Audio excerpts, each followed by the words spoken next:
thank you very much. Congratulations. Thank you very much, Mr. Peterson. This is a biography. I remember Dinda told me about this last year, and I was like, geez, this is not every day that so she wait this time. Oh, sorry.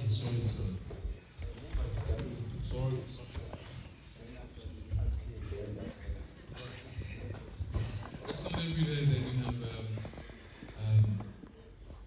a footballer publishing a book in our country. Often we read in the newspaper about the adversities of life that happen past football, off the football.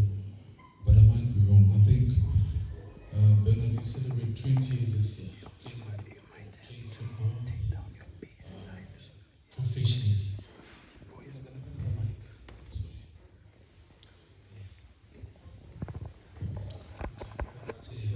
I'm too close. So that happens if you're fat. Okay. From a shack to destiny. Bernard Parker wrote. Beautiful piece. I don't know who decided on the title, you or the publisher, or Mr. Peterson. I just wanted to maybe just tell us what is the impetus to write this book, to tell us your story, where the idea came from. I've seen a couple of your podcasts where we discussed the book last year, but for the purposes of the festival today, in hard copy. If you could give us a brief talk about that. Okay. Good afternoon, everyone. It's a great honor and a privilege to be talking here in front of you all. My book, From a Shack to Destiny, it's truly to inspire the footballers out there, but overall, everyone in sport. Mr. Peterson, who is standing right here taking pictures, he approached me a few years ago when Kaizer Chiefs wasn't doing so well, and he said to me, now that you're the captain of the team, you are not yourself. He said he's been studying me and he can see that I'm not myself. We need to start by doing an exercise to find myself.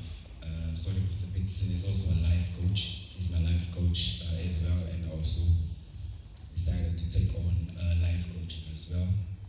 So then when I told him what I'm going through and what is the challenges I face in the professional setup, the amount of pressure that we get on a daily basis.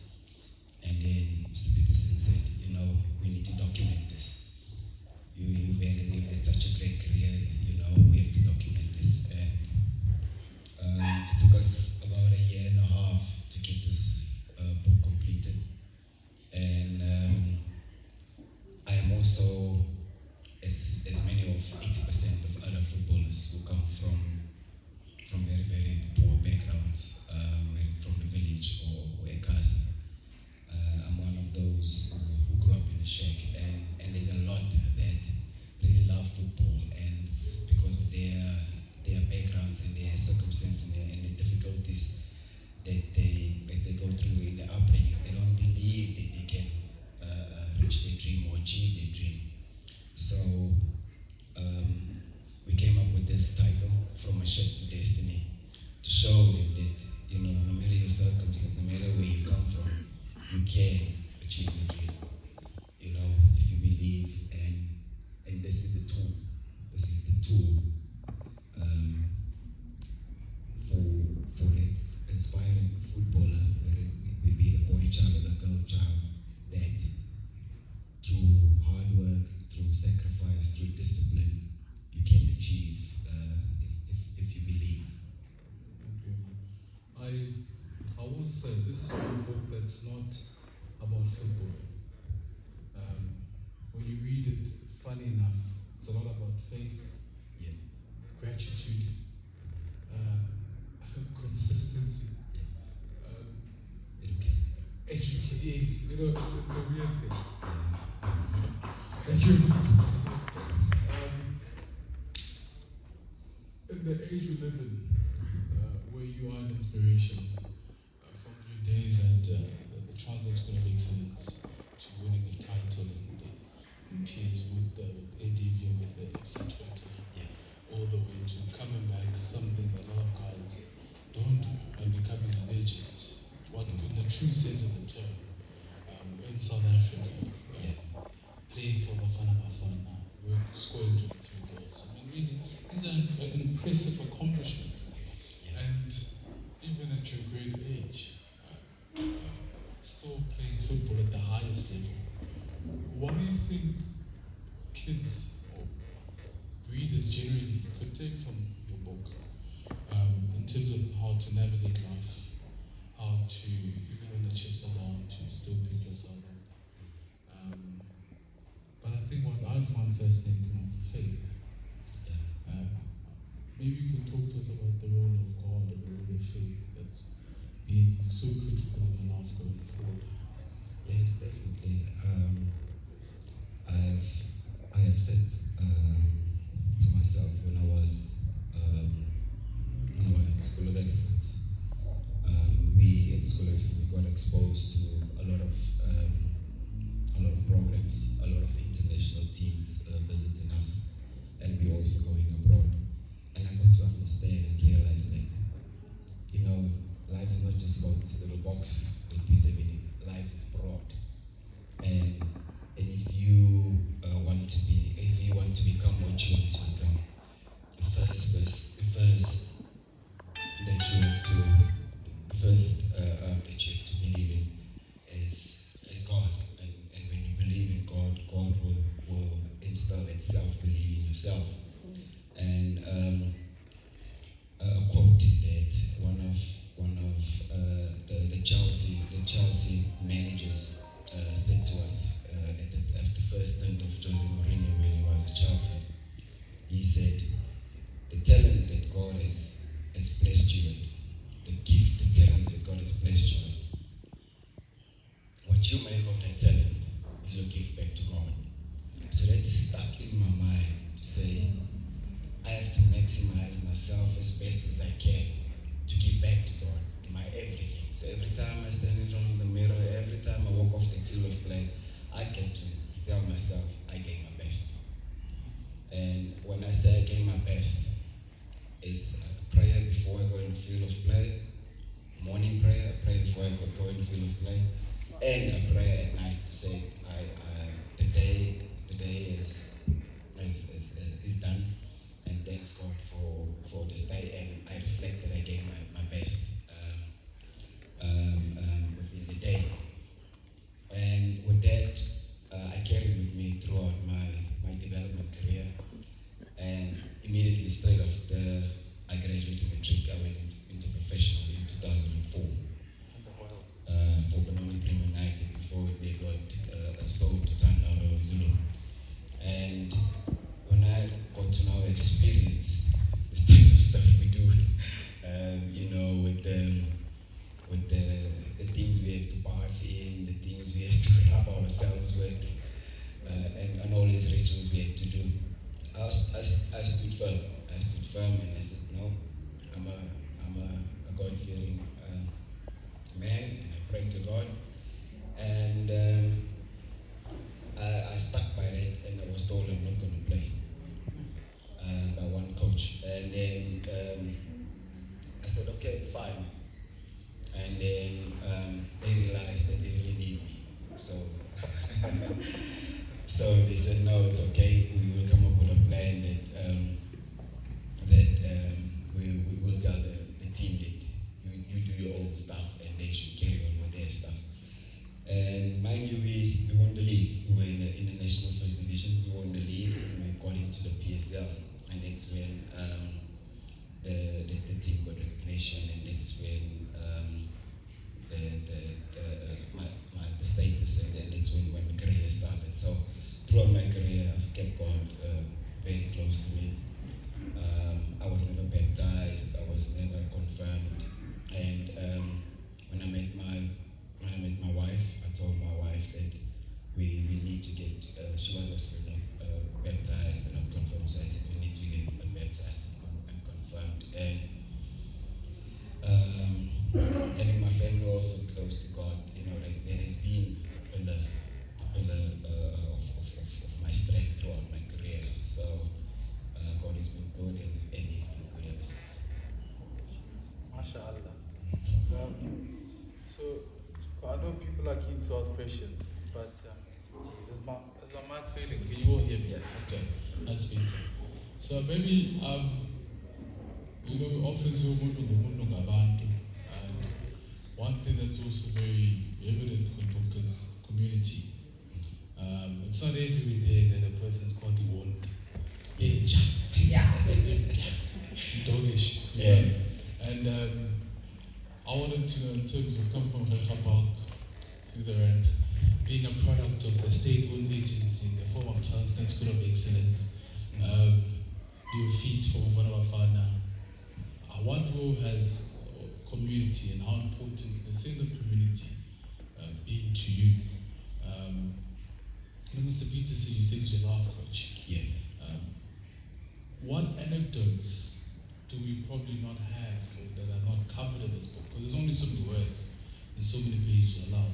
Do you think we might know, we might not be able to maybe the ones that I've missed, let me say that, from the book specifically? Basically, everything is in the book. From me playing in the streets, primary school, till my final year at Kaizer Chiefs. After that, we still in the process to work. We're still in the process of working on something after this. But basically, in the book is where I grew up. People that got interviewed, they grew up with me. What type of person I was, and what did I do in order for me to avoid all those distractions that we get in the community with your drugs, your violence, alcohol, and the sort of challenges that we face in the community.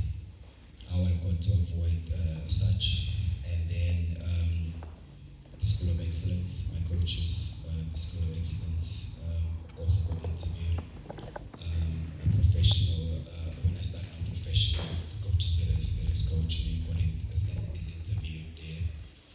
Players that I played with also is part of the book. And we've got a great forward by Kaizer Chiefs Chairman, Dr. Kaizer Mz'ontsundu. Yes, Chikolova, yes.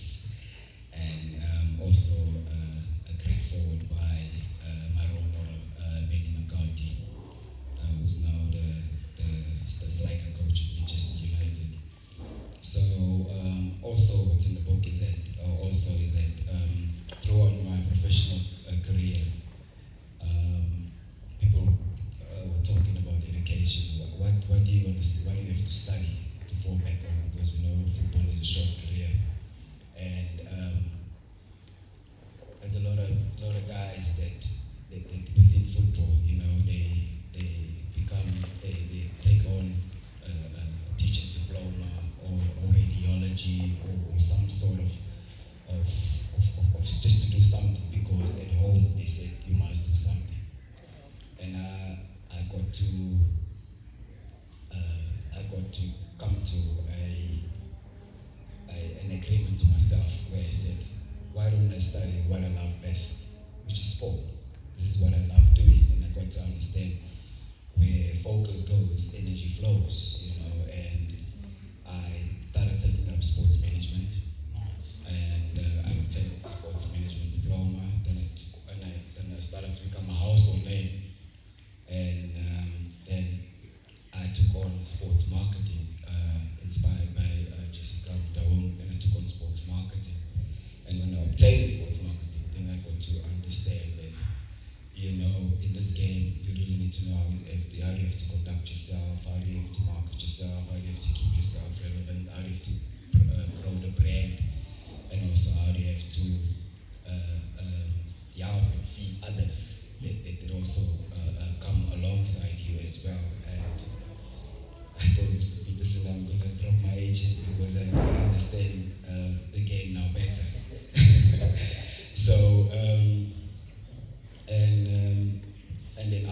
sports marketing. I met Mr. Peterson, and then I took on life coaching. Then I took on sports psychology. And then now, in my later stage of my career, now when the knees and the ankles now start to ache and the muscles, I decided let me take on exercise science, personal training, sports nutrition, and all of other courses I did in order for me to stay at this level. And God has been so good. I've been at this level for 20 plus years now, and not a lot of footballers can stay at this level for so long. And I also thank God that throughout my career I got to play at the highest level, which is the World Cup, the highest level in club football, which is the UEFA Champions League, the second highest in club football, which is the Europa League. I played the FIFA Confederations Cup. I won the league in other countries. I won the league here at home. But as I come back to community, I'm a community boy. I never left my community. Born and bred in Boksburg, still stay in Boksburg, and because of my community, I think it's because of them that I have gone so far, because they gave me the strength. Jeez. I don't know where you have so much time to do this. My God. There's a lot of things that you do. Sports science, nutrition, Psychology. and still score goals. I don't know if there's any questions. Tulani, okay. Should we solve Mr. Peterson or then come this side?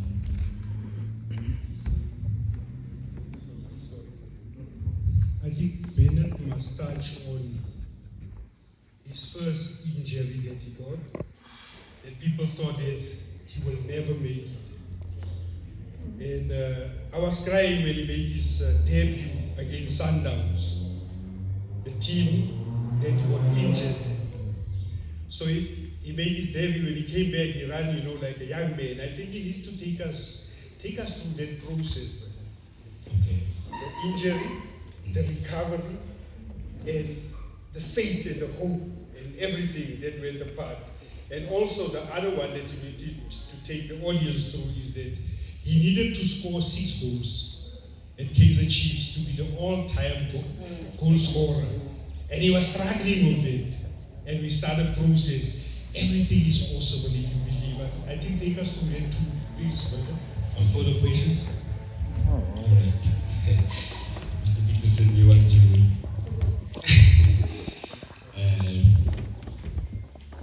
spend more time here now, okay? Thank you.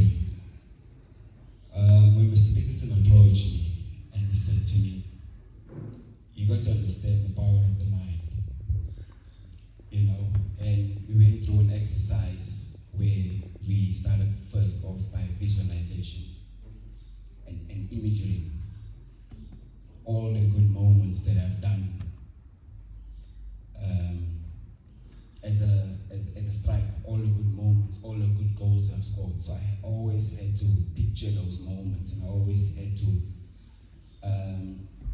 try and when I picture those moments, also try and replicate it in training. And of course, automatically it will come in the games. So we started off with visualizing, and then he said I must go buy a rocking chair. And I got home, and then and then he sent me a link where I need to buy the chair. The next day he said to me, "Did you buy the chair?" I said, "This old man now. Let me just buy this chair to satisfy Mr. Peterson." I bought the chair and I put it in my locker, and then I go in the chair, and then I watch all the videos, my YouTube videos, and all my best moments of how I used to score and what I used to do.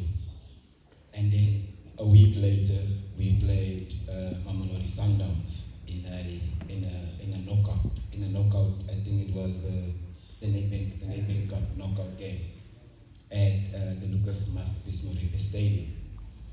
And he said to me, "No, we need to meet before the game." said, okay, it's fine. We met. He drew on a piece of paper and he said, I've also been visualizing while you've been visualizing. I think you're going to score a goal from the side, whether it will be a header or it will be with your half volley or whatever, but the ball is going to come from a side. So that is going to be, in football terms, it's a cross. And I said, okay. I went to camp. Camp is like we spend the night before in a hotel before the game, so that we rest. We have a good rest and we have a good meal, so that we're fresh for the game. And then he called me late at night and he said to me, "Hey Muna, did you visualize?" I said, "No, sir, I didn't." He said, "Visualize before you sleep. Visualize." The next day. And I was 6 goals short to become the all-time goal scorer of Kaizer Chiefs. Those who know the greats who has donned the Kaizer Chiefs jersey, I was amongst the greats, but now I had to beat the greats, who have scored so much goals for the club. And then I scored the first goal against Sundowns. It was exactly how Mr. Peterson visualized. I would draw it on that piece of paper. It was from the side. I scored with a header. Then, after the game, I got 21 missed calls. It was Mr. Peterson's number. I called back. Him and his family were just cheering and screaming. They didn't even talk. They were just cheering and screaming. And I said, I'll call you guys back. Then it got to my mind and it clicked to me like the mind is very, very, very powerful. We got to exercise the mind more. We so much focus on physical preparation, and we have to get fit, we have to do this, we have to do that. But what's the main switch is the mind, because everything from the mind filters down into the body. That's what I got to understand. The following week, I scored 2 goals against. I scored against Swallows, then I scored against Golden Arrows, then I scored the last 2 against Supersport United, and I became the all-time goal scorer of Kaizer Chiefs because of Yes, and there's also 1 goal that took Kaizer Chiefs to the final of the CAF Champions League, which I was the captain. So I was also the first captain who captained Kaizer Chiefs to the final of the Champions League as well. It's because of the power of the mind. Then it doesn't end there. A few months back, 6 months ago, if I can quickly count back, it's 6 months ago. 18th of October, I broke my leg. I broke my leg in half. This leg here, right here, in half. So it went like that. So I broke both bones. We've got the fibula and the tibia. So I broke both bones in half. If it was a projector, I was showing the video. But it was horrible. And everyone said it's a career-ending tackle. It's a career-ending tackle. We all thought career-ending tackle. Because of my strong mindset, as I left my foot like this, my leg went like this. And I said a little prayer. When the physio and them ran onto the field to come and attend me, I said, no, just keep the leg still. It's broken, don't touch. And when I got onto the stretcher, I gave a round of applause to the crowd. It was a full stadium against Mamelodi Sundowns again. And we got to the hospital, and I still didn't feel the pain. I still didn't feel anything. Maybe because of the positive mindset I had to say, I'm going to immediately recover. I kept on praying, and I said a short prayer. I kept on talking to myself. I kept on psyching myself up positively. And when the doctor came, and the doctor said to me, I don't understand how you broke your leg like this. I think we have to. I said, no, take me to Johannesburg. This happened in hospital. I said, no, take me to Johannesburg. I need to go to Johannesburg. I made it. I don't know what made me make that decision on that spot, because I could see that the surgeon wasn't sure about what is he going to do. It was the first good decision I made. I transferred from Nelspruit to Johannesburg. And when Mr. Peterson came to the room before I went in for surgery, he came there with anointing oil and he said, "For the blood of Jesus, you're going to walk within a month. We're not going to give the devil a chance. We're going to walk within a month. Bernard, you have to believe. I said, yes, sir, I'm believing. God is great, God is good. I kept praying until I fell asleep. The next day I went into theater. I came out of theater. As I left my leg, I only had a bandage on. I was like, oh. We know when you break your leg, you must have the cast, the ice cream on. I only had a bandage. Okay, I asked the nurse, "Nurse, what's happening? Where's the cast?" "Oh, no, the doctor will come see you now. When the doctor came, the doctor said, "No, don't you worry. You're going to play again," because that's the first question you ask. He said, "You're going to play again," you know. And then, from then, as I left the hospital, I said to myself, I'm not going to let my mind play tricks on me. You know, most of us, we get into depression, we sit and we eat so much chips and chocolates and all of that, and watch movies and stuff. I said, no, I'm going to get back onto my normal, usual routine. Wake up in the morning, exercise, drop the kids at school, do that. And that's the second good decision I made, to say I'm getting immediately into the normal morning routine I'm used to. And because I did that, Mr. Peterson also said to me that I have to forgive. And I'm a person that really finds it difficult to forgive people. So then I practiced how to forgive. I watched YouTube videos how to forgive, and I think it actually lifted my spirit as well. 6 months later, when we played Sundowns 5 days ago, on Tuesday, 5 days ago, that was my comeback.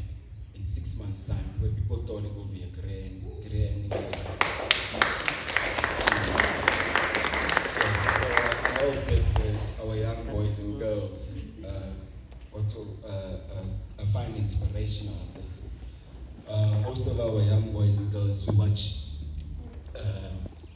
football on TV. We see our Cristiano Ronaldos, our Lionel Messis, and our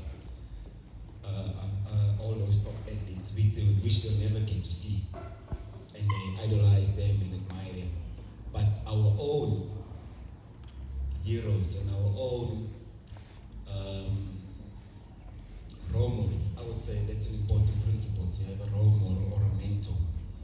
It's the person that you see, that you admire, that you see almost maybe on a weekly basis or on a monthly basis in your community or at the stadium, because that's the nearest person that you idolize.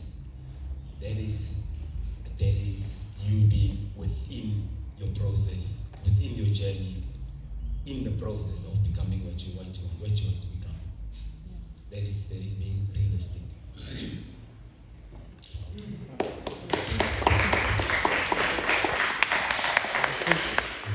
Just a question here, that probably 1, 2. Bernard, you had an amazing long career.